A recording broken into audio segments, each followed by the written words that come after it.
अमरावती जिल्ह्यामध्ये विद्युत विभागाची वसुली मोहीम जोरात सुरू असून या अंतर्गत नांदगाव खंडेश्वर विद्युत वितरण उपविभागीय अंतर्गत वीज वसुली मोहीम जोरात सुरू आहे। वसुली कृषी धोरण 2020 अंतर्गत 8 लाख रुपये भरून विद्युत कंपनीला सहकार्य केले आहे। सर्व कृषी ग्राहकांना विनंती आहे की त्यांनी कृषी धोरण 20 चा जास्तीत जास्त संख्येने लाभ घ्यावा। सर्व ग्राहकांना विनंती आहे की त्यांनी आपल्याकडील असलेले थकीत बिलाची भरणा करून वीज कंपनीला सहकार्य करावे, असे आवाहन उपकार्यकारी अभियंता विलास शिंदे यांनी केले आहे। आतापर्यंत विद्युत उपविभागाची वसुली 90 लाखाची करण्यात आलेली आहे।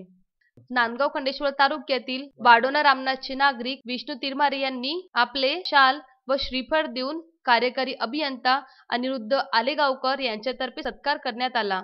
वसुलीकरिता विद्युत विभागाचे सर्व अधिकारी व कर्मचारी प्रयत्न करीत आहे। उत्तम ब्राह्मणवाडे, विदर्भ न्यूज, अमरावती।